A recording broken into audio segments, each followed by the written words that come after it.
Hello and welcome to Season 2, Episode 17 of Ludonarrative Dissidents, a role-playing podcast about games, how they're made, and how they're played. I'm James Wallace, and with me, as always, are Ross Payton and Greg Stolze, my stalwart co-hosts. I wouldn't describe them as squires. We are all equals here. Today, we are discussing Pendragon, one of the venerable classic role-playing games, arguably the masterwork of the master designer Greg Stafford, the man behind RuneQuest. This is the first edition that was completed and published without his final sign-off. Sadly, Greg died in 2018, and although he was working on this edition at the time, he did not obviously stick around to put his final signature on it. Greg, are you familiar with Pendragon? This was my first time reading it. The great impression Pendragon made on me was when I was talking to a friend and game designing publisher, and he's like, "Oh, I'm about to start a new campaign of the greatest game ever made," and I said, "Oh, which implementation of the one roll engine is it in that writerly way that's 2/3 joking and 1/3 desperate plea for approval?" And he said, "No, Greg, it's Pendragon." And I'm like, "It's that good?" He's like, "Listen, man, I love your work, but this is Pendragon." Certainly, it has zealots among its fan base. Really, people who will go. I mean, most role-playing games do, but Pendragon fans are evangelistic about it in a way that few are. Certainly, when it came out in the early to mid-'80s, it was almost unprecedented for the way that it blended mechanics with theme, and the theme, of course, is King Arthur. It's a heraldic, chivalric, knightly life in a kind of hand-wavy era of English history that might be the mid-6th century or might be sometime sort of vaguely after the Norman Conquest, depending on which Arthurian text that you're actually following on this. It's kind of based on the Morte d'Arthur, the Mallory, though actually, I mean, like an awful lot of 20th and 21st century Arthurian texts, it's actually really based on The Once and Future King by T.H. White, which has kind of become our understanding of the Arthurian story, not least because Disney adapted it, or the first volume of it, to become The Sword in the Stone, which is certainly where most of us first came across the stories of King Arthur, even if we've read them and watched them many, many times subsequently, from everything from the movie Excalibur to the Monty Python and the Holy Grail, the musical Camelot, and the movie First Night, starring Sean Connery and Richard Gere, which a friend of mine was in. We won't go into that. Mostly drawing on that tradition of kind of England is split into many separate kingdoms, but at the same time everyone's wearing really very advanced armor. Doesn't make any historical sense at all, but is still such a fertile bed for stories generally. In the playtest single, the solo quest that I played through, it's like, oh no, man, it's Picts. These guys are just out there raw dogging battle. They're wearing paint, man. Yeah, they're wearing paint and waving pointy sticks. This is a mythic interpretation of history, you could say. It is. Yeah, a melding of fact and fiction, rather than trying to be in a particular time. It's the opposite of Call of Cthulhu, right? It's not like trying to be a particular exact year or whatever. It's to getting the feel of, a myth cycle. Yes, completely. And just before we go any further, let's make it clear what we're talking about here specifically is the 6th edition starter set, which at the time of recording is all that has been released for the 6th edition. Barring there's a quick start set of rules that you can download for free off DriveThru and other places. But so far, the main rules for 6th have not come out. So while those of us who have read earlier editions may be referring back to them, what we're talking about here is specifically the starter set. And being a starter set, it is not a complete set of the rules. It is missing huge chunks of the stuff that you would expect to find in a role-playing game, like character generation, but also missing some of the stuff that is integral to the heart of what makes Pendragon work, specifically the dynastic stuff. Because if you're not aware of it, one of the things that's at the heart of it is that Pendragon is a game in which your PC, your central knight, may die of old age and pass, or heroically in battle, but they may have descendants who will pick up the title, pick up the sword, and put on the over-elaborate armor, and go out and continue the quest.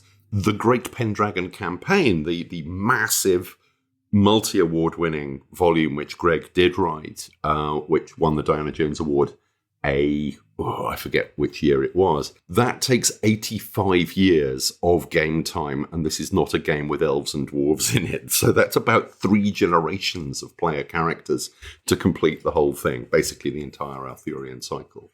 So, like, if you were playing once a week, which is pretty ambitious in of itself, that's like a year and a half, right, of playing straight through. Yes, because it's one of the other things it does, which we will get onto, is it was one of the first games to do the kind of the year cycle and introduce the idea of downtime, because, heroic knights don't go out in the wintertime because the roads are muddy and the days are short and everyone is staying at home trying to conserve food. So and winter you'll is catch basically your death of cold, which is not a glorious way to die. It's not, particularly if you're encased in steel. You're going to be leaching body heat at the rate of knots. Oh, yeah. Basically, winter is downtime, and so each play session is a year, or that's the way it's kind of structured, or each scenario is supposed to be a year, and then you have downtime, and you do the downtime stuff. And this was picked up by Ars Magica, which we've discussed in the late 80s, and then other games just took it and ran with it, and now the whole idea of downtime between adventures is something that's just part of the role-playing vocabulary.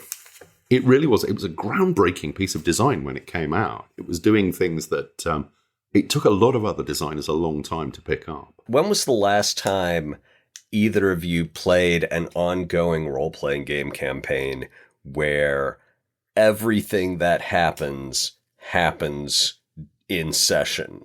There's no downtime. There's very little fast forwarding. It's like, okay, so we ended at 5:00 on Friday with the drugstore on fire, and next week we pick up at 5:10 and the drugstore's still on fire, but now the fire department's shown up. What you doing? Oh, that's when was the last time you played one like that? Not as a campaign? Yeah, I don't know, because like the last campaign, my most recent campaign is Delta Green and Impossible Landscapes, which has a 20-year gap between certain sessions. So that is definitely disqualified. Yeah, I don't know. Yeah. Spoiler for Impossible Landscapes, but yeah, there is a 20-year gap between one section. I can't even bring myself to read it now. Oh no, it's a good book. It's a fascinating read on its own. Yeah, I don't know if I've ever had a campaign that had no downtime. Oh, and see, you were talking before we started recording about how you're constantly flitting from system to system because you're so jaded, and I'm like, this is going to be the next thing. Is everything that happens in sesh. Well, the problem is like almost every role-playing game has downtime in some way. Characters eventually have to stop doing things because they've run out of some kind of resource, right? Like even in D&D, you have to rest to get your spells back or get your hit points back. Like basically the thing is the players keep going until they're too bloody and broken to stop, keep going. So like they have to heal up eventually. So, yes, but in D&D, you're not healing for an entire season. That's true. You're not. And like this idea, that's one of the things that really strikes me about Pendragon is the yearly cycle. And it is a fascinating thing because like I've been thinking of my longer campaigns. Yeah. Having a campaign where you get to see the year after year impact of your actions is fascinating. And for me, the thing about the first thing I think about Pendragon is the Great Pendragon cycle, because that's one of like the 3 campaigns that people bring up as the best campaigns that have been ever written: Masks of Nyarlathotep, Enemy Within for Warhammer Fantasy, and the Great Pendragon campaign or cycle.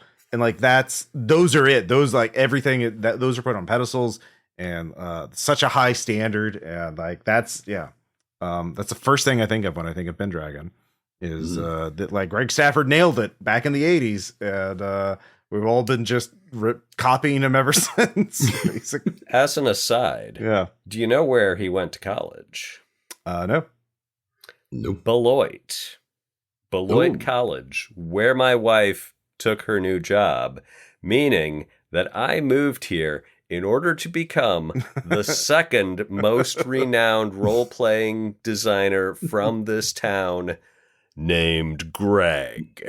But, that doesn't bother me. Yeah. That's take your glory where you can. Yeah. At least you're not moving. You didn't move to Lake Geneva. That would be a little harder still. I think the thing that reading the rules, like my overall impression of Pendragon is that like what Greg Stafford figured out back in the 80s is, this idea of like, our podcast is called Ludonarrative Dissidents, which is a play on Ludonarrative dissonance, which is the idea that you say your game is thematically about this, but it's really about something completely different. And that creates a dissonance, right? Like, I'm trying to solve a murder and I'm going to kill a lot of people to solve this murder and get justice. I'm like, well, exactly. Yeah. And what Pendragon does is like, no, we're going to cut out as much dissonance as possible and unify themes and mechanics into one concept that everyone can grasp. And like everything is about this unity of mechanics and theme. And it does so in a brilliant way, I think.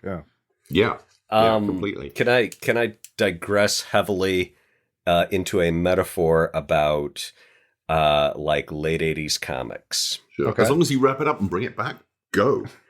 So what Pendragon made me think of is Jaime Hernandez compared to Todd McFarlane, because I remember an artist comparing these two comics artists and saying that, Todd McFarlane looks like if the guy in your high school who was the best artist in high school kept at it for like 5 more years pretty seriously. And, his art's good. It's fine, but it's graspable. Mm-hmm. You can imagine that if you stuck with it, you could get that good. You can see how it's done. And he compared this with Jaime Hernandez, who is much less popular than Todd McFarlane was. They were, in the 80s, Todd McFarlane was making way more money with Spawn than Hernandez was with Love and Rockets. Mm-hmm. But he's like, if you look at his work, it's very clean, straightforward, seems simple. And yet, if you try to recreate it, you just can't. And I remember him pointing out one panel where this large boulder that occupied a fair amount of the panel was all black. And he's like, any other artist who does an all black boulder, it's not going to look like a rock. But this one does, for some reason that Jaime Hernandez and the viewer understand and no one else does. And the suggestion was that when you look at one of Jaime Hernandez's covers, to add a single line would diminish it, and to remove a single line would diminish it. And that was kind of the vibe I picked up from the core Pendragon rules, is that there is nothing missing. There is nothing extra. Yeah, it's a superlative piece of work. Just looking at the character sheet is so often I go over character sheets and it's just, oh God, there are so many numbers. What does this mean? I'm going to have to read the rules for this section. But you look at a Pendragon character sheet, and if you're familiar with role-playing games, you can basically go, I understand this character, and this is an interesting character. Because it's interesting because the system is basically basic role-play. It's the Chaosium in-house system that's evolved over the years, and also Power's Call of Cthulhu, and we've talked about it before in the context of the COC and the Laundry Files, and a whole bunch of others. But it has this beautiful stuff built on top of it seamlessly, including a system of traits, including virtues and vices, passions, does away with the idea of experience points. You're after glory. And the reason all of this works is because you're a knight at the court of King Arthur. And there have been earlier editions that allowed you to be wizards and stuff. This would never work for Call of Cthulhu in a million years. Oh. I didn't think it looked that. It's kind of like BRP, but it's D20 based rather than percentile based, which I feel that feels different. Mm-hmm. Yeah. It's like somebody has just, taken a production model car and completely retooled the engine until it absolutely purrs and hums and will burn you off at the lights and just leave you choking in dust. It's a superb piece of retooling, and it absolutely creates characters who are not only feel knightly and bound by this chivalric code, but who are all different, and they have things that they want to do, things that they don't want to do, things that they have to do, things that they mustn't do, and that's all tied in mechanically as well. It's really a lovely piece of work, and I'm trying to leaf through a PDF to find actual words from the character sheet that will describe this. Is the problem. It's one of those things that's so good it's hard to analyze. It's hard to find the edge where you can get your fingers in, pry the casing off, and start figuring out how it do what it do. That was my experience with the novel South of the Border, West of the Sun by Haruki Murakami. Mm-hmm. I was an English major. I went to grad school. Literary analysis. Okay, I have those skills. So most books that I like, I can sort of disassemble it and say, well, this is why I liked it so much, and this is why I didn't like it, and this is what I didn't like, and this is what I think the author could have done better. But Murakami's work, for some reason, is just resistant to my analysis. I'm like, I shouldn't have liked this book. I shouldn't have liked the fact that the author relentlessly presented the main character as cooler than me. I should not have been interested in this narrative about a man reconnecting with his childhood girlfriend. And yet it's fascinating. There was another one of his books where I'm like, this scene is absolutely terrifying me. It was in Sputnik Sweetheart, and I could not figure out why I was so frightened. So this is a little like this. It resists analysis. Well, I think I don't know. It does use the future tense, though. Yeah, man, that burned me. Oh no. One thing to keep in mind is, come on, you were supposed to be the chosen one, Stafford. Yeah. I think we're going to come on to that because I have some things to say about that as well. This is the 6th edition of a game, so I think this is one thing is this is a very mature game where so many years and feedback, and this is a game that people clearly. Stafford and the other people who've worked on it, like David Larkin is the line developer for this. I think his hand, is guiding this more than anything else. But there's a large team for it. There's a lot of playtesters. So there's this everything has been tested and over and over again. And people know oh, well, this rule leads to this kind of result in play. And so I feel like this edition, they're tweaking things to hone it to a fine polish. So yeah, anything that 5 separate people would have tripped over was noticed in 2006. So yeah, but yeah, please. Yes. So it's just a sideline briefly. I mean, you mentioned it's on the 6th edition. It's also its 5th publisher, or technically its 4th publisher. It started off with Chaosium, obviously. Who did the 1st edition, and then the second. I think the 2nd edition never actually came out, but the 3rd edition as well was also Chaosium. And then it went to Green Knight, it went to White Wolf, it spun off from White Wolf to Nocturnal, and then it went back to Chaosium. And that's a lot of publishers. I mean, Warhammer Fantasy Roleplayers also had 5 publishers and 1 fewer edition. But the difference is that Greg Stafford was the guiding hand through all the editions so far, including 6th, because you can very much feel his influence. His pen for an awful lot of it. Just to go back to the characters and the character sheets, just looking at the ones in the starter set, they call them character folios. They are 2 pages. The first page contains no game information. No, a very, very small amount of game information. It starts off with your character's coat of arms and their motto, and then how old they are and where they're from, a little bit of history, and a big picture. I really liked the art on these. It's great. I'm assuming it's new for this edition. I don't know. Oh, it's got to be. Yeah. But just generally, the tone of the art throughout is absolutely bang on. I think we'll talk about layout probably later. But anyway, then the second sheet is your character stats. So you've got your skills, you've got your characteristics, which are the BRP ones. But then you've got the traits, and the idea of a trait is that they're a matched pair. Each has its own value, but they will always add up to 20. So you can have chaste and lustful are a pair. So if you've got chaste at 13, you have lustful at 7. And there will occasions where you will have to roll against both of them to see if you can resist something, if you can stay on the path that you have chosen for yourself and not steer over into the other one. And they are very in tune with the setting, not just with the heraldic knights, but the whole tone of that sort of medieval literature, and T.H. White as well. So there's also energetic and lazy, forgiving and vengeful. I was on holiday last week. I found myself thinking about a game system which involved the 7 deadly sins. And as so often in my career, a few hours later, slapped myself and went, I have just reinvented Pendragon, the game I was reading before I came on holiday. Because it's not strictly, there's more than that. There's, I think, he says, counting very quickly, 12, 14 pairs of traits.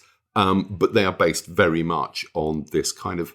It's interesting, the game doesn't talk about Christianity very much, but there's clearly elements of the Christian worldview in there. Which again fits with the setting. This is ludonarrative. That the spiritual and the worldly are in competition. Yes. That you can be one or not, but not both. Yeah, this was what another game designing friend of mine hated most about Pendragon. As soon as I mentioned I was going to be talking about it, he's like, "Oh, I played that. It was miserable." And I'm like, "Really? I rarely hear anyone say bad things about Pendragon." And he's like, "Yeah, it's like, oh, you want to act like a decent human being? Well, you better roll on your decent human being trait." And he also had complaints about how passions worked, that it was really, really easy to go mad or become melancholic in order to get a +10 bonus on one roll. So that was his beef, was that it deprotagonized him, right? That you may have... that because you decided to set your character's honesty very high, when the time comes to lie, you may not be able to bring yourself to do it, even if it is otherwise perfectly in character for your character to lie. And he felt that this should be something. He did not like giving moral decisions to the dice. And, I can certainly see where that's coming from. In a lot of my own design work, I'm like, the one thing that, even in superhero games where there's like mind control and whatnot, or unknown armies where people can affect your behavior, it's usually presented as either, oh yeah, your body has been taken over and is being puppeted, and you can't do anything about it except watch, and that's presented as this horrible, nightmarish violation.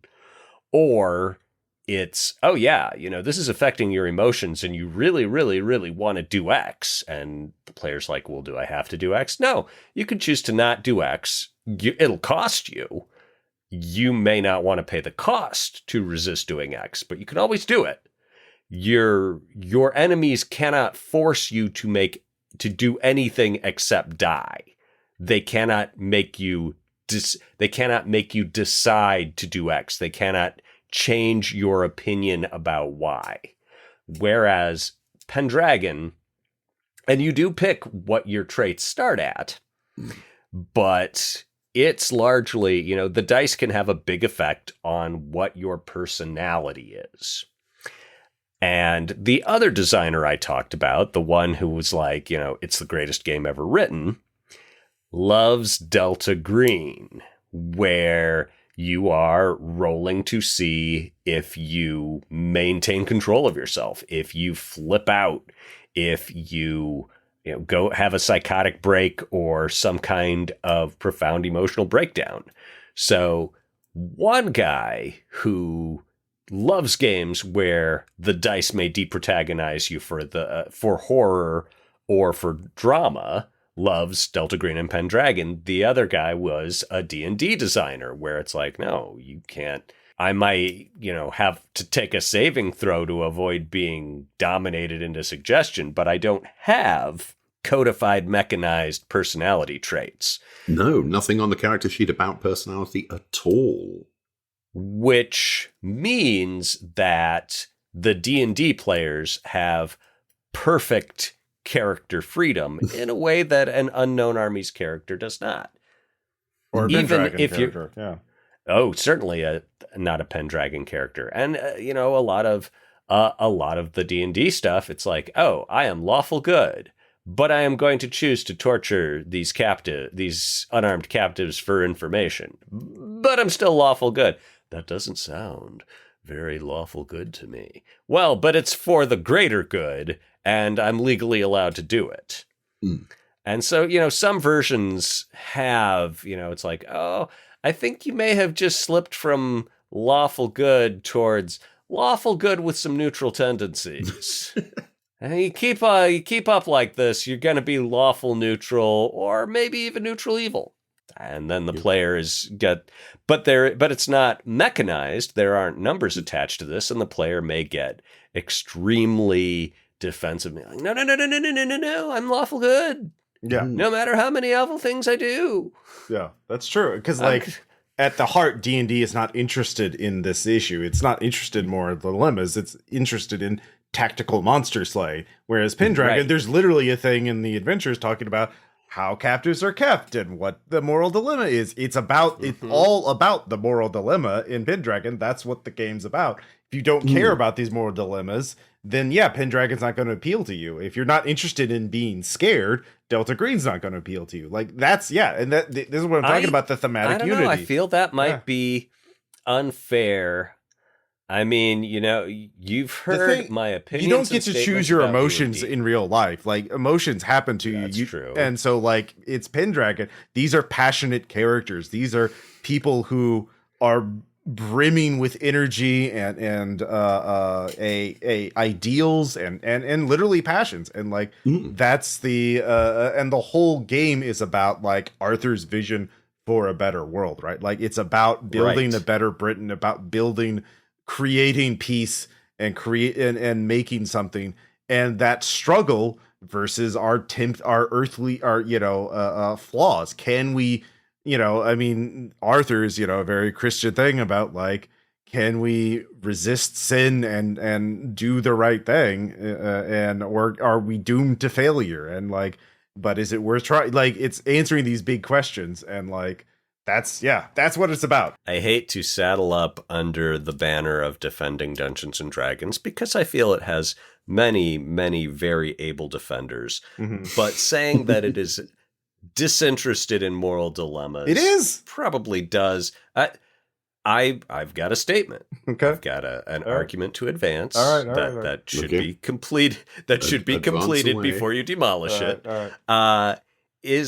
There are many groups who I'm sure are extremely interested in moral dilemmas, and I've played D&D with the you can save A or B but not both, and that suspension, even unmechanized, is just as suspenseful as it is in a game like Pendragon, where you are gonna, it's like, oh, this will decide if I get a tick on my just box or my arbitrary box.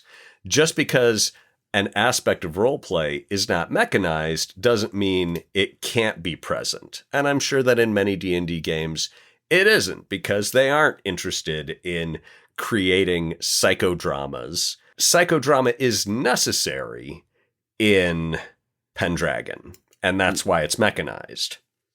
Yeah. But that doesn't mean that psychodrama is therefore absent in every game that doesn't mechanize it, because people love that stuff. It's central to many of the stories we tell.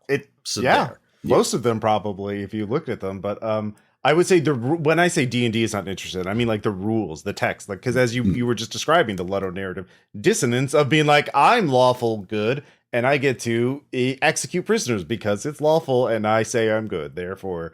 Well, and the argument there is that D&D should never have had alignments. Well, then, but we're not talking about what it should be. It's what it is. And it says it has alignments, but then it doesn't have anything like Pendragon's complexity of traits and passions and the conflict between honor and glory, for example. It's got alignments. They just don't have any spines or teeth. Yeah, exactly. Yeah. For some characters, it does. I mean, the closest thing that D&D has to an Arthurian knight is the paladin, who has to be lawful good. And if he varies or she varies away from being lawful good, they cease to be a paladin, which is always really interesting. But whether they move away from being lawful good is GM fiat. There are, as you say, no mechanics there. But I think it comes down to the nature of tragedy for me, almost. Mm-hmm. Tragedy in D&D is kind of, you attempt to do something and you fail and things go badly from there. Pendragon, it starts with, you are faced with a dilemma. You feel you should do something that is against what you would normally do or against your chivalric code. You attempt to do that, to force yourself to do it, and you find yourself unable. So it's much more about personal tragedy rather than plot tragedy. And I think that's fascinating. In a game from the mid-'80s, we're talking 10 years after the form was invented. This is brilliant and stands up so well. Yeah, and that explains why you have randomized traits, because it's a game of personal tragedy, because you don't always get to say. Your traits aren't randomized. Yeah. Well, no, I mean like traits, the rolling. You set your traits and then roll against them. So the dice decide, but... the dice decide the tactics of your personality while you've decided the strategy of your personality. Yeah, I mean, it's a tragedy because, like, you could say my character is honest, and then, but then I roll to lie, and like, or it will be terrible if I can't lie this one time, and it's okay. Like, my king has given me permission to lie, or whatever it is, the circumstances, but yet I still can't do it. And there's the tragedy, there's the flaws. These are flawed knights, you know, like that they cannot overcome their passions or their traits. So, or their loyalties. Yeah, something that the setting reminded me of, and this is again, because what I've said it does really, really well and in a very spare, fatless way is link your themes and your setting and the vibe of it all to the mechanics. Mm-hmm. What it reminded me of is sort of the samurai approach of total loyalty and this fanatical devotion to the Lord. And there's, this bit about, okay, so who is the better samurai? The one who loyally serves a good lord or the one who loyally serves a bad lord? And the answer is the one who serves the bad lord, the one who commits the atrocities when ordered to, even though he despises them, because his first, best, foremost duty is loyalty and obedience. And, and this seems extremely weird to those of us living in the 20th century, but these warrior ethos settings, that this was certainly something that the people giving the orders very much wanted, very much tried to inculcate as a value. And I'm sure that the boots on the ground, it was a little looser than is presented in the records and the training manuals and the primary source documents of the time. That, your Lord might command you to do something that you find vile, disgusting, and beneath you. And the question is, okay, well, do I do it or not? Can I stand to do it or not? Can I stand to betray my Lord by defying his order? And these are very compelling questions, and I'm sure make for a lot of really intense play if you can keep yourself to the vibe. Yeah. And I think it would be hard to play Pendragon well in the 21st century because we have become, in many ways, a culture of smartasses, right? I don't think that's as fundamentally changed since the 80s, like when it first came out. Probably not. Yeah. But all I know, what was the weapon that's like a Frankish? It's like a throwing axe. Ooh. And I'm like, I know that if I was playing this game and I had a character who had one of those, at some point I would try and throw it at someone's crotch saying, I just franked your beans, son. And that is not chivalric because I'm not chivalrous. It would be, I'm sure, I don't know. What do you guys think? Is it possible to play Pendragon as with the thematics of an early Beastie Boys album, or does it have to be Morte d'Arthur? Oh man, I butchered that, didn't I? Pretty much. I think you can. I mean, role-playing games are inherently about being somebody you're not, whether in terms of what you can do or the way you approach the world. And it started off, D&D characters. It's interesting. For a project, I've been rereading S1 Tomb of Horrors, the early classic killer dungeon. And there's an assumption in there. Because when I started role-playing, it was just me and the GM because we didn't have many friends. And they weren't interested. It was the early 80s. What was this role-playing thing? So I played the entire party, and I thought that was an aberration. But S1 Tomb of Horrors assumes that each player will have multiple characters. They're tools, they're puppets. They're not, you don't embody them. You don't necessarily, inhabit them as an actor would inhabit a role in any. Well, you certainly wouldn't in Tomb of Horrors because they're not going to last more than a few minutes. Your average character in Tomb of Horrors is slightly less shelf stable than a loaf of bread. Yeah, so there was this assumption in the early days of role play that your characters were basically tools, and I've talked way too much about it's the wargaming attitude, which it was changing, but it hadn't changed to the modern assumption, which is one player, one character, pretty much. I still see games where people have multiple characters, but you are right. The assumption is definitely 1-to-1. And I don't think that arose from designers saying, oh, what is most desirable in this instance is a 1-to-1 character to player balance so that a deep emotional parity can be achieved. No, I think what happened is that people liked focusing on their guy, that they would play this character and they would get into it and they would ride the bleed and have fun and be like, I cannot wait till the next game when I get to act out like Chunk style again and say things unguardedly and solve my problems with violence. That's sweet times. And if you're acting out with Chunk style, then having a secondary character who's a wily smartass thief is not necessary. It's not going to enhance your Chunk style experience. It's just going to dilute it. You're going to be like, no, I want to be in the fun guy all the time. I don't want to have to mentally extract myself from Chunk style in order to get in this other suit of emotional clothing that gives me niche protection that the party needs. There was probably feedback between players who wanted deeper and deeper into a single character, and many of them whom probably became designers who set up mechanics where it's like, okay, well, if you want to get deeper and deeper into a character, let's mechanize those depths. Let's give you a madness meter in Unknown Armies, or give you a demeanor and nature in the World of Darkness. I mean, certainly that's been that's something I've been enthusiastically doing for decades. let's go backwards. Let's talk about the layout. The book, at least certainly the starter set, the books of the starter set are presented as if they are a medieval manuscript. Stylized, of course, and the body text is a lovely serif font, but it's got the lines that a medieval manuscript would have, dividing the text up into boxes. It's got illuminated capitals at the start of each chapter.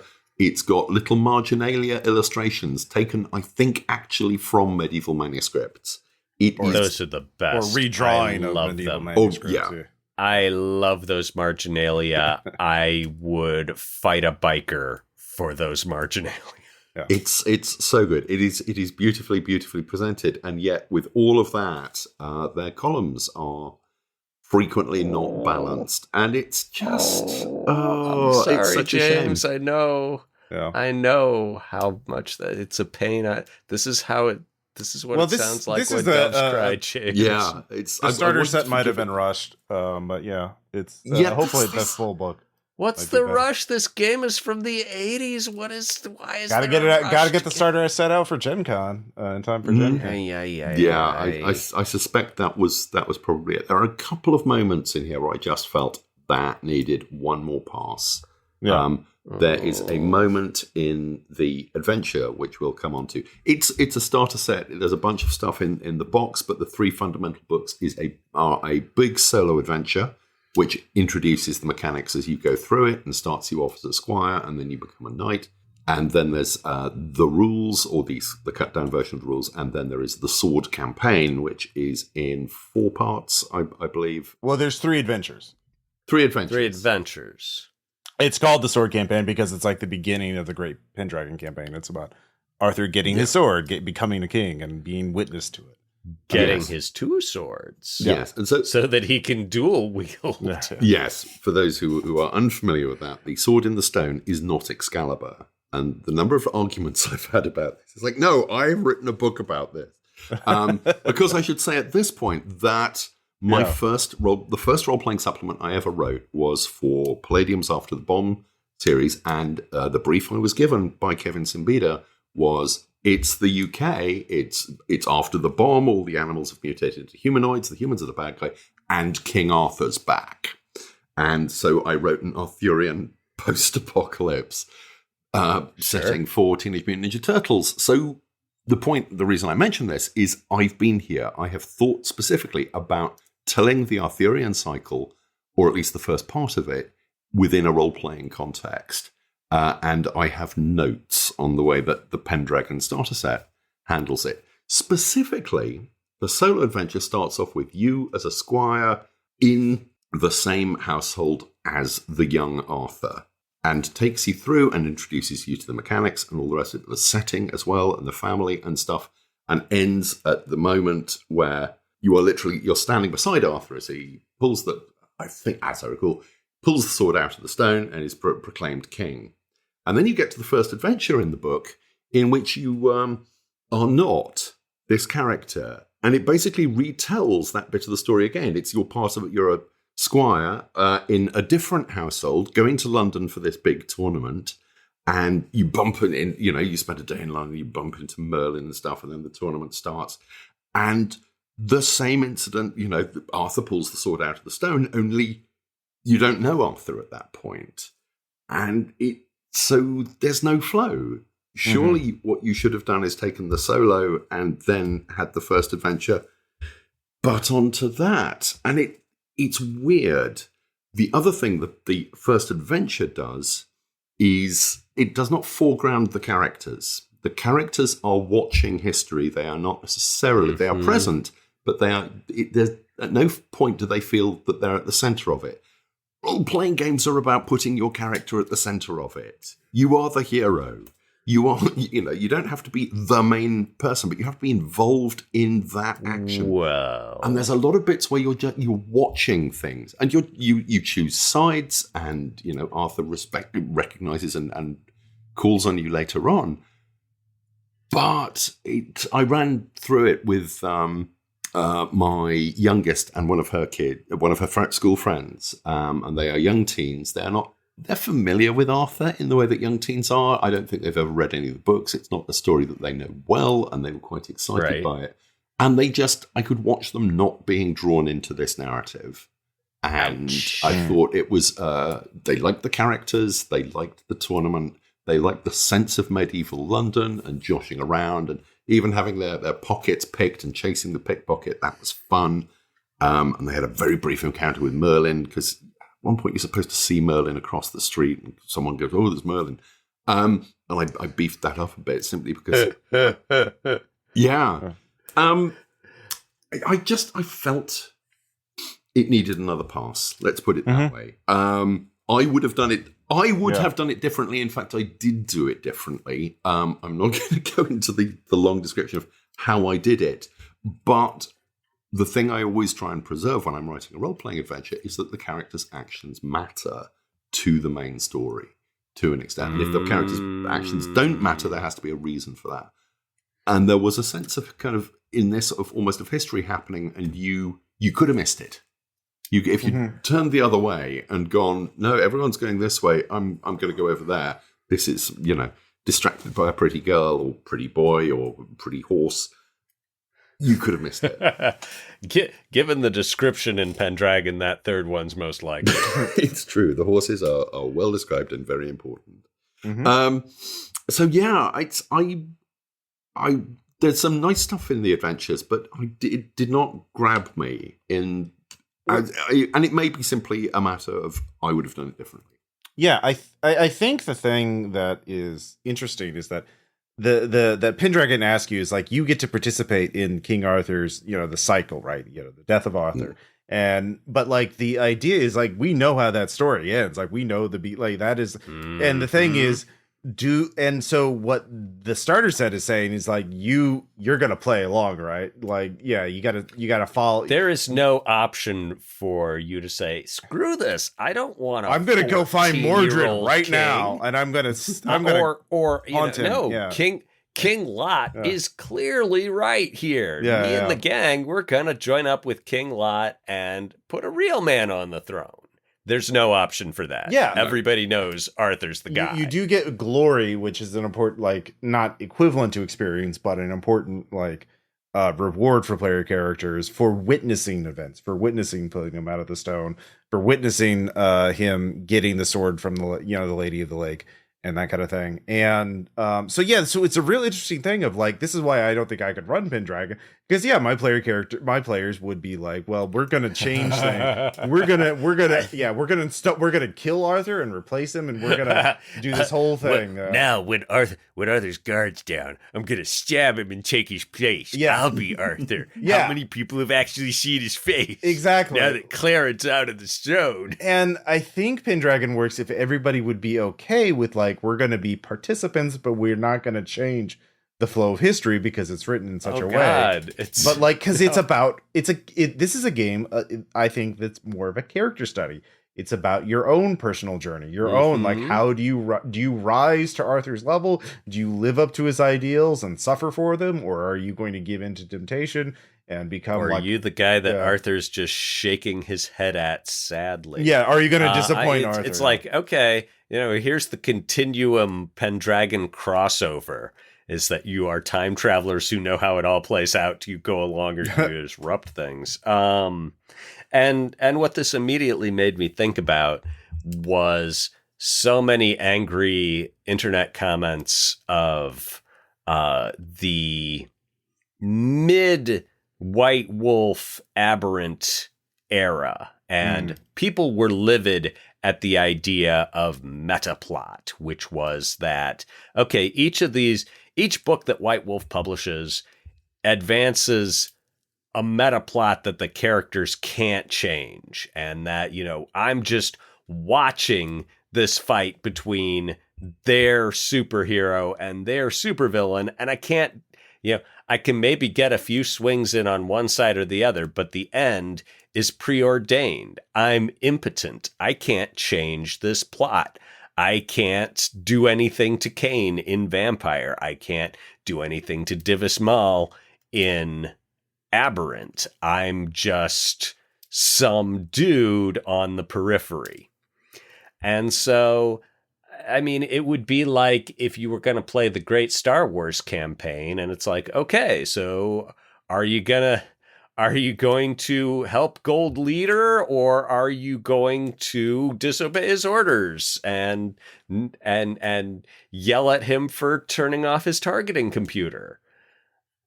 And I can see how that could be a real drag. Mm-hmm. And yet, at the same time, the unique setting of Arthurian, where things do feel so preordained, or, ordained by fate or God or what have you, where people as tragic heroes can't escape their destinies, or are just alternately, he's a good one. He's going to come through in the end, no matter what, because his traits, which you the player set, but the dice play around with, it's like, yeah, he is not going to escape from the fact that at his core, he is honest and valorous, because you decided you wanted his fate to be honest and valorous.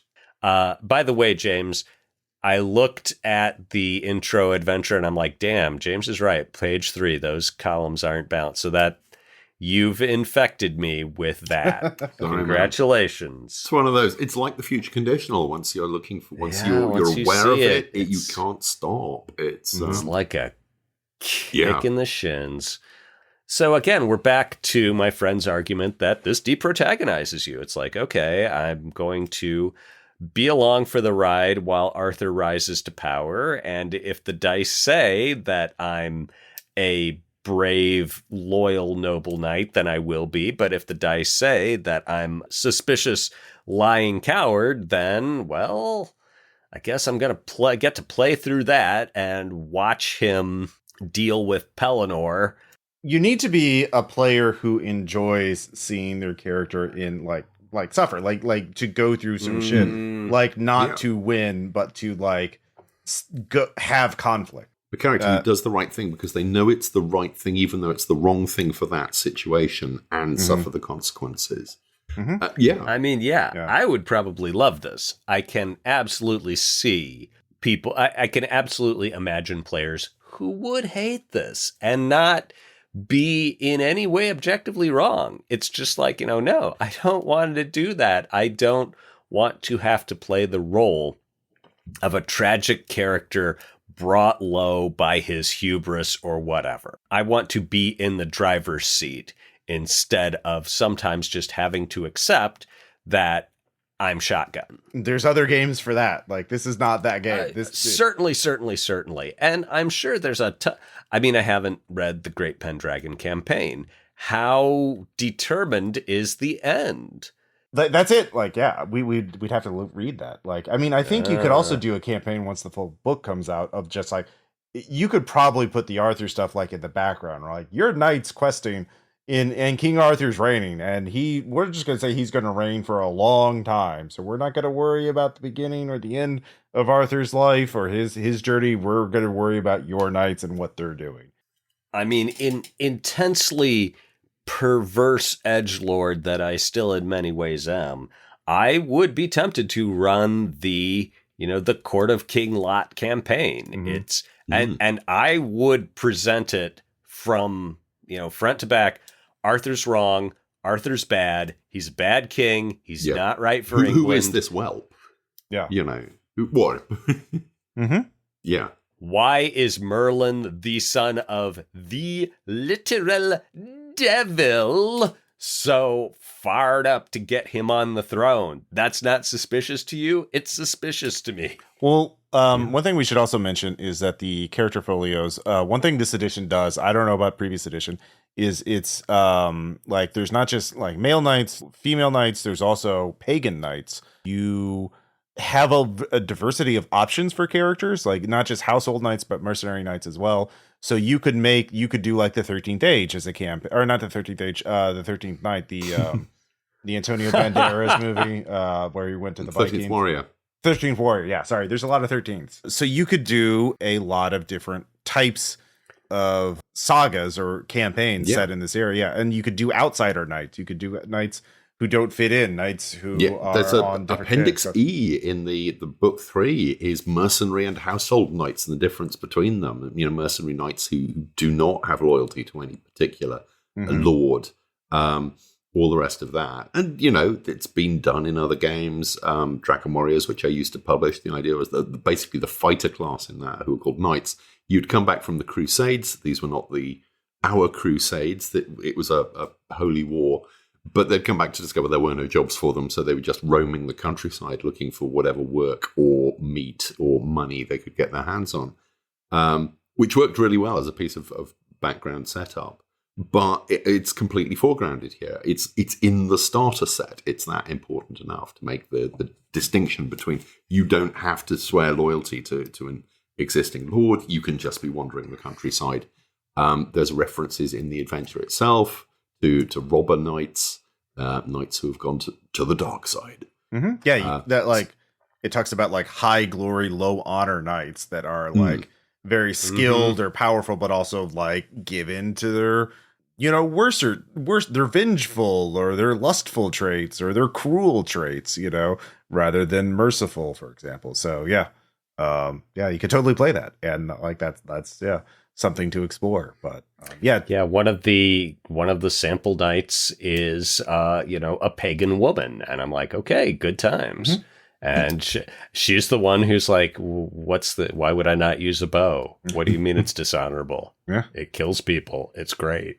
James, I think you're really right, like bringing up like the tragedy aspect of it. Like this is a game of tragedy. Like it is a game of like trying to do something good, like you also have to think about like how much things sucked back in the 6th century, how much things sucked. Like peasants were very poor and knights could kill a peasant without consequence. Like everyone had to follow certain laws. Like it was a very brutal and harsh life. And like Arthur's idea was like, maybe we should make things not suck as much. People were willing to die for that. People were willing to do everything for that vision.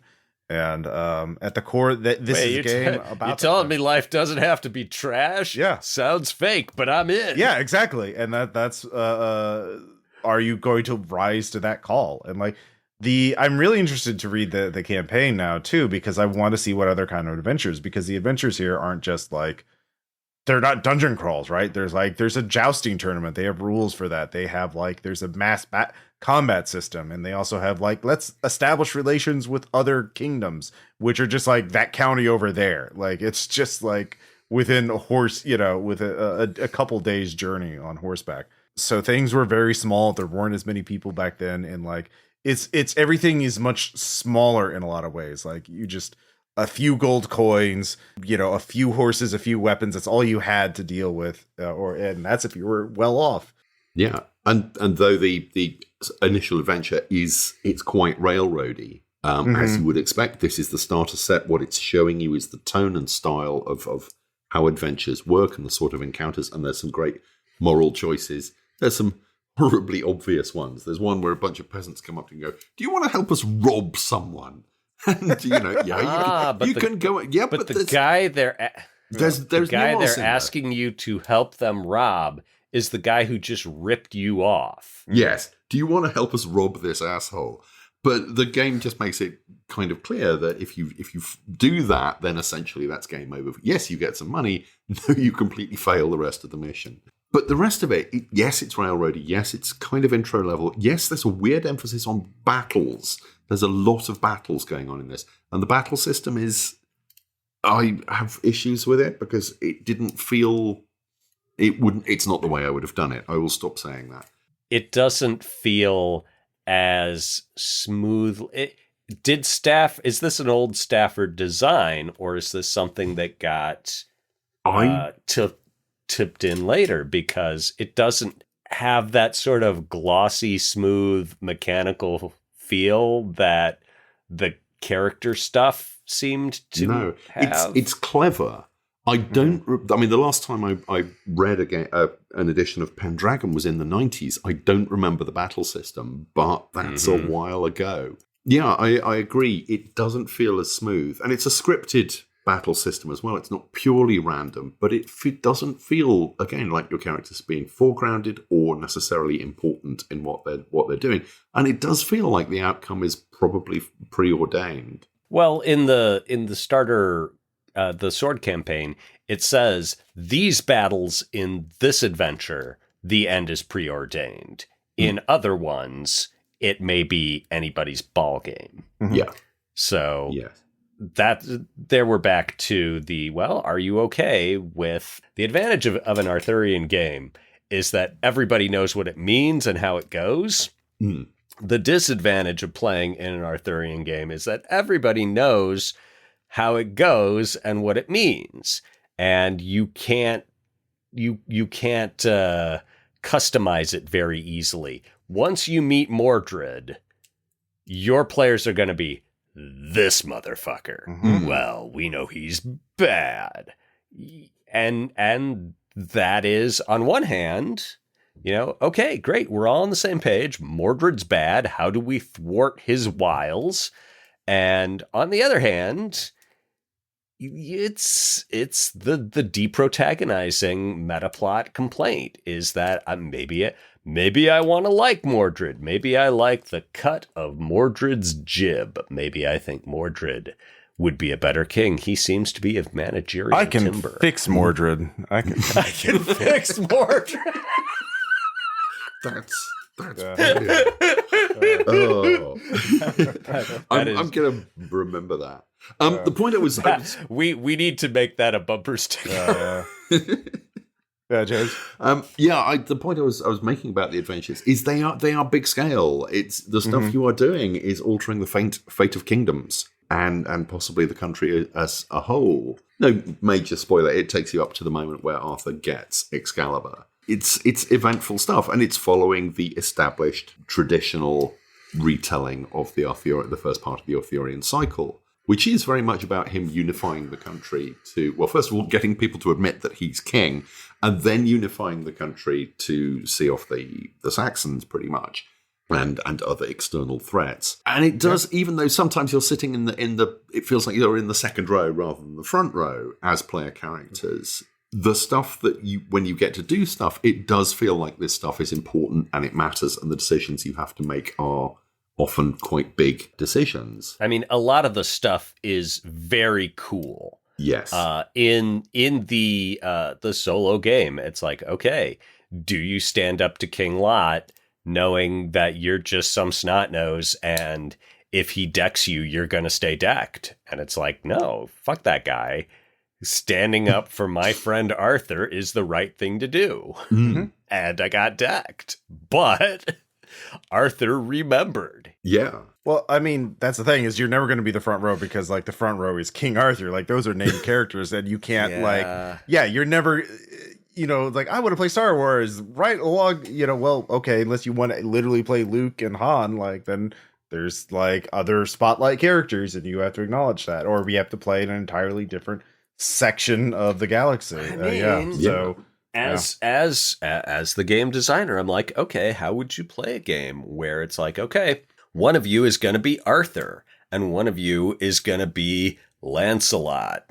And if as Lancelot, you choose to do Lancelot stuff like sleep with Guinevere, you will get all kinds of Lancelot advantages. But if you choose to not do Lancelot stuff, if you choose to go rogue, it's not going to be the nice, tidy succession of events. It's going to fall to the dice, and those guys are crazy.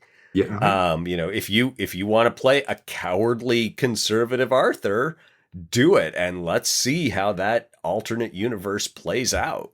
Yeah, I was going to say, I think a parallel universe version, or a not entirely beholden to the traditional storyline version, would be really interesting. Well, I mean, it says at the beginning, it's like, this is not a exact mimicry of any one version of the Arthurian myth. And it's like, here are different versions. Here's A, here's B, here's C. I liked this about A, liked this about C. And I've put in some other stuff from, some from myth, some from history, some from pop culture.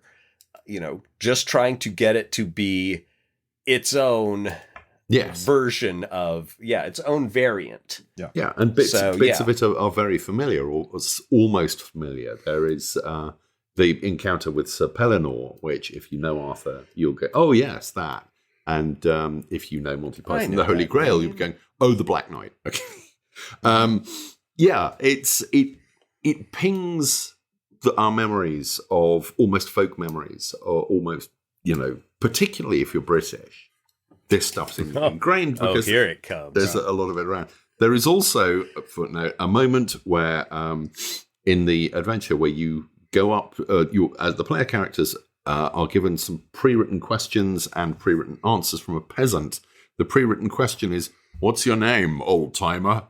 And the old-timer responds, "Just call me old-timer, I guess. On behalf of the people of England." No, fuck off. Nobody talks like that here. We don't do that. But that was the only moment in this game I hated. Everything else, apart from the length of the combat system, I really liked. The combat system or the battle system? The combat system, there's a bloody great table in the middle of it. And yes, this is a first-generation role-playing game. And it has excuses, but this is the 6th edition of a first-generation role-playing game. And surely we could have designed big tables in the middle of combat systems out of the games by now. And the battle system, I felt, put the emphasis in a slightly odd direction. I didn't hate it. I wouldn't use it myself if I was running this stuff as a campaign. I would tweak it, but it's perfectly functional. It does work. There's some very nice ideas in there. I didn't hate it. But just that moment of dialogue was, oh dear. Footnote to something I can't remember where I was going back to. Yes, it's as British people, we know this stuff on, I hate to say, a deeper level, but it's almost ingrained. You can go to Glastonbury, you can go and see the Round Table or a Round Table in Winchester. It's okay, James. You can say this, and Ross and I will just accept that we understand McDonald's jingles in a way you never will. So, I will. I'll give you that one. But it feels familiar in a way, whether it's from Disney movies or from stories that you heard when you were young, or from your vague memory of the DC Comics series Camelot 3000 with amazing Brian Bolland artwork that came out in late 80s, I think. It was just absolute futuristic retelling that shouldn't have worked and yet did, partly because it was Brian Bolland artwork. Yeah, there's a resonance in here which the game captures, whether it's narratively within the adventure or mechanically within the system and just on the character sheet. It feels Arthurian. And if I have the gripes I've mentioned are moments where it just doesn't quite feel Arthurian, but it never goes off track for very long. But there are those moments where you just get a frisson, where you're just like, yeah, that would be such a cool moment in play. Oh, yes. Oh, yeah. I'm going to blow the whistle and summon the werewolves to battle. And it doesn't, and that does not have the feel of like how White Wolf would handle that moment, or how any other game would handle that moment. You know that if you did it in Pendragon, it would have that mythic sense to it. Even if it's mechanized, it exists in a context that elevates it. Yeah. To a degree, this is impossible to review without actually playing a campaign with it, because if there's ever been a game that has been like more focused on campaign play that we've talked about, I don't know, like, because again, like it's I think the depths of this game you only experience after like 10 or 20 sessions in, and you start feeling the dynastic elements, the generational elements, and the weight of your actions. Once your current character is thinking about how disappointed his father, who was your previous character, would be in him, then you're really Dragon. I mean, it's a game about chivalry and the tragedy of chivalry. Like, can you these impossible ideals in this brutal time? What price will they enact on your knight, and like, how do you deal with that? Like, because I think it's about like living up to an ideal that you can't live up to. Like it's something beyond. Try not to fail, fail, continue to try. Yeah, which I mean, again, it's like a metaphor for Christianity. Like we are flawed and the human creatures. condition, frankly. I'll add something else that struck me about the mechanics as I was reading them and working out how they worked and playing the solo game is that a lot of designs, and in my own designs, there is a desire to do something flashy and showy and new. And it's like, oh, hey, check out this cool ass trick. Mm-hmm. This game is based entirely on your driver's license. It's a cool trick. You don't need dice or a character sheet. Identity Fraud, the role-playing game. Identity Fraud, the role-playing game. Yeah. Whereas this, being old enough and having its legacy and ongoing level of success and its history, it's like, I don't have to do anything fancy. I just have to be good. I don't have to draw attention by standing out from the crowd. I am the crowd. It has this purity, would be hard to match if you were just starting over in the year of our Lord 2023, starting from jump. Are there any other Arthurian games? There must be, but I can't think of a one. Nothing like this. I think there's like games set in King Arthur's Myth, but like GURPS, like a GURPS book is probably out there. There's a GURPS book for everything. Yeah, I mean, there is Mutants in Avalon. But, we did just mention that. Yeah, I'm not sure that I would consider Mutants in Avalon to be a direct competitor with Pendragon. Well, it's out of print, I think. And I no longer receive royalties on it, so yeah, I would. Consign it to the fire, James. It was literally my first supplement, my first book-length gig in the industry. Yeah, I think the closest thing is Ars Magica, because Ars Magica is very much what if Pendragon but wizards. Yeah. And you have to remember there are several editions of Pendragon that do not have wizards as playable characters and don't even, there's not even an explanation of how magic works. I've never talked to... I like that. I would... If I was running this and someone said, I want to be a wizard, I'd be like, I want to be 6'4" and have a great free throw percentage, but we don't always get what you want. What's your knight gonna be like? Yeah, you're gonna be a knight. Yeah. Like this is a game about being a knight and trying to live up to chivalry. It's not about anything else. You want to be a wizard? You can be a pagan knight. That's as close as you gonna get. Yeah, but I feel like the appeal of the Arthurian myth cycle, like again, the central theme of like, we're going to band together and bring peace to the land and like make and be better and like, and no matter what the cost to ourselves is, that heroism is something that appeals to people. Like, in a world where every like superhero is world weary and cynical and biting jokes,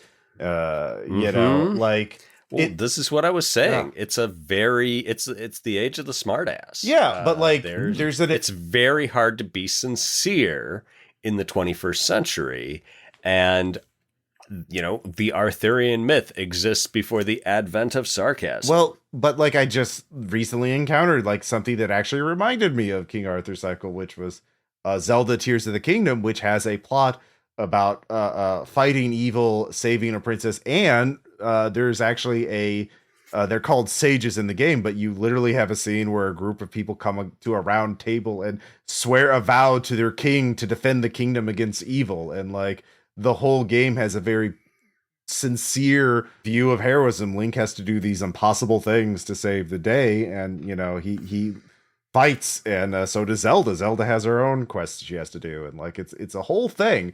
So I feel like there still is an appeal there. Like the drama is there. It's just, or is it just the robust crafting system? You have to. I think you kind of have to go on your own quest to really get something out of Pendragon. Like you have to like go on this long campaign to really get into it. Like even a 3-session mini thing of the starter set isn't enough. So I feel like maybe if anything for the next season, if the full game comes out, we could revisit it. Because like I feel like the dynamic, like we're only getting half the game, right? We're literally only getting half the game with the starter set. So, but what I see there, I can see it, but like I don't feel it yet because like God, you have to immerse yourself so much to really get the full experience. But like, obviously there's something there, because otherwise why would they keep making new editions? Like, why would it have this like passion that these the player base has for it?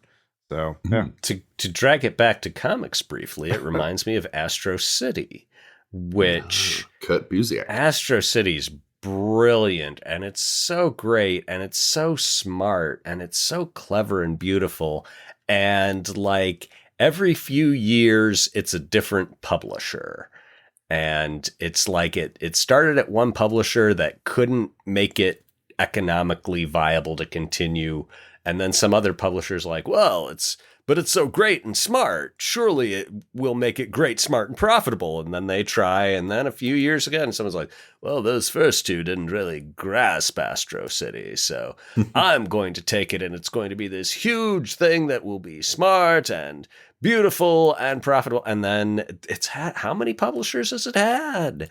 And, at some point you maybe have to accept that it's not failing economically in spite of being brilliant and beautiful. It may be failing economically because it's brilliant and beautiful.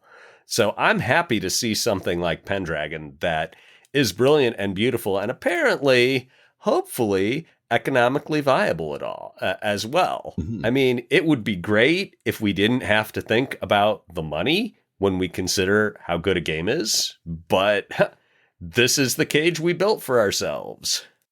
Yeah.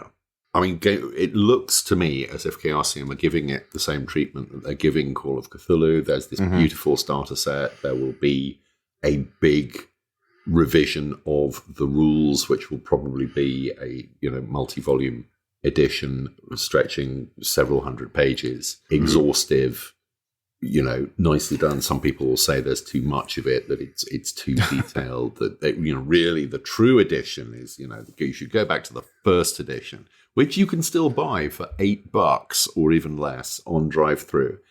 I think you can buy a whole bunch of different editions, probably all of them, many of them for about $8 if you really want to do the full compare and contrast, and if you've got the time to read them all. I'm good. But yeah, I mean, I would have loved to have talked more about the Great Pendragon campaign, which I did read 20 years ago when we gave it almost 20 years ago. It's a 430-page book, 377 pages of which are adventure material, pretty much. And it covers the whole thing. As some of the earlier editions of Pendragon do, it starts not with Arthur becoming king, or it starts with Uther Pendragon and working through all of that. So you get the background. And that's really where the dynastic stuff comes in, because by the time you get to Arthur, there's a good chance that your father has lived through the periods of disarray and England just being a bunch of warring kingdoms. The anarchy. Exactly, the anarchy period.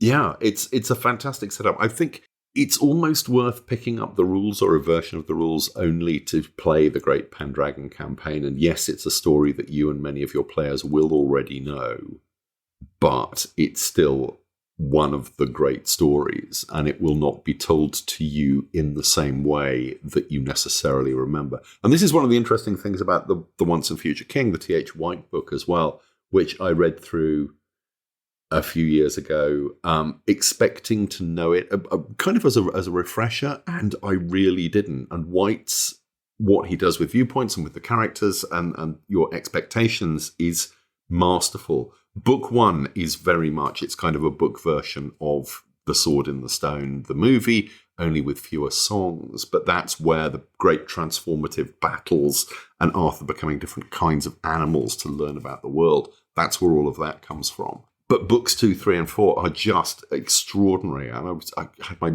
breath taken away on a regular basis reading it. And the Great Pendragon campaign, clearly it's inspired by that, but it's inspired by all of it. But it will do the same thing for your appreciation of one of the world's great mythic cycles.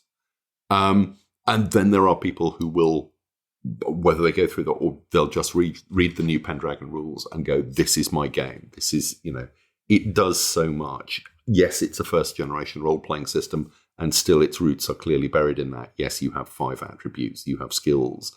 BRP was always probably the best of the very early role-playing systems, but it's still an early role-playing system. But it works. My God, it works. And it's a bit like driving a classic car. It may not be as swifty and as purely narratively designed as some of the modern systems, but it still goes like smoke, leaving clouds of smoke behind it as it goes. But wow, it's a long time since I've read a system of mechanics smiling the whole way through. But there's an elegance to this. I mean, if you've heard the name Greg Stafford and you've never quite understood why he's held in such reverence, pretty much any of the editions of Pendragon will teach you why. But and he will always be remembered for RuneQuest. RuneQuest was his life's work. It was what he put most time into. When he split away from Chaosium back in the day, he founded Isseries to republish RuneQuest, not Pendragon. But as a piece of design, my God, Pendragon, what it did for the industry, what it showed the industry was possible with role-playing games in the mid-'80s.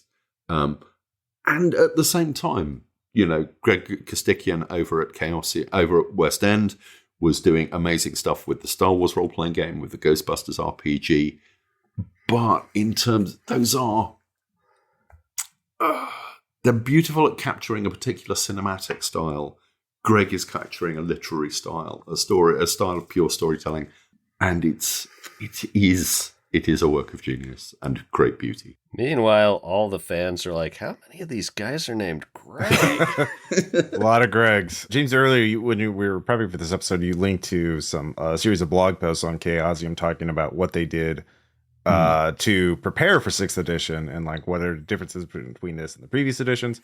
And I was struck by showing one of the first blog posts, a photo of a marked up copy of the Death of Author that Greg Stafford did, and was writing handwritten notes of this is this game mechanic right here, and this is this, and aha, he was reverse engineering game mechanics from the texts, figuring out what the text was about, and then making a game based on the themes of the text, which is also no one else, there aren't RPGs on Moby Dick, right? There's not an RPG on the adventures of Huckleberry Finn in the same regard. There isn't this kind of this unity I'm talking about between theme and mechanics, and I don't think anything else is really, I can't think of anything off the top of my head of ensemble cast and episodic adventures.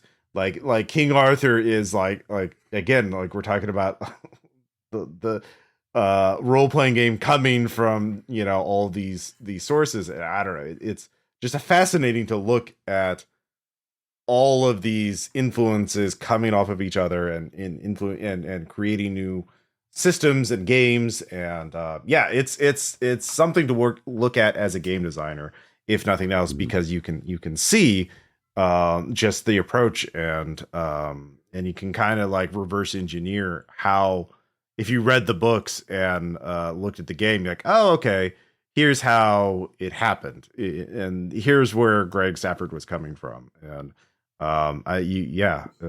it's very helpful. This was a great moment. Here's how it was transformed into rules mimicry form. Yep.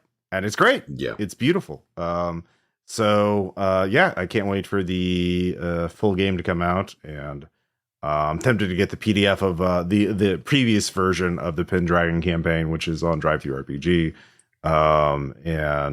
To just read through it just to see what it was like, because they're obviously working on a new version of the campaign as well, I think, as they would be fools not to. So so it's a great way to end the season too. It's genuinely one of the great role-playing games. And Greg Stafford came up with your game idea 30 or 40 years ago, so you'll just have to deal with that. We all have to deal with that as game designers. It's just a universal experience. Oh, this is good. Oh no, you did it already. Yep. Stafford, because he's always one step ahead of me. I mean, Greg, I looked at the first thought I had is looking after the character folio. I was like, oh, this is a dirty world. Oh, wait, no. Yeah. Greg Stafford beat you to the punch there, Greg. Yeah, a little bit. Yeah. Dirty World has certain nuances to it. But yeah. I'm like, if I'm thinking like Greg Stafford did, I must be doing something right, maybe. It's true. Yeah, you could do a lot worse. I could do a lot worse. We're actually technically not done with season 2. We do have one more episode, but yeah, sorry, James. I was just going to say, I didn't know Greg well, but I did know him, and I think if you took his mechanical designs and used them somewhere else, he would have been delighted. Yeah. Great artist steal. Oh yeah. And yeah, Greg Stafford stole from the death of Arthur, so why not steal yourself? Yeah. So thank you all so much for listening. We do have one more episode, but this will be an actual play of not Pendragon, but the game we have not reviewed yet, Dungeon Crawl Classics. We have talked about it briefly on the Metacurrency episode, for example, but this will be a peasant funnel adventure where Greg, James, and 2 guests will be playing in a adventure. I run it'll be a published adventure, it'll be fun. And then after that, we will start work on season 3 for a Kickstarter, hopefully later this year. And should be a lot of fun. And we'll be, because in season 3, we'll be talking about adventures, at least in part. So we'll start season 3 with a episode 0 about the published adventure we ran through in season 2. So we'll be talking quite a bit about peasant funnels in the near future. We're looking at the other side of the Pendragon, the unwashed peasants. Trying to get by. But yes. Thank you all for listening. And be sure to check out ludonarrative.dissidents.com for show notes and links to all these cool things. And we have a Discord. We'll have a link in the show notes where you can talk about it, this episode and all the others. All right. Thank you. Thank you.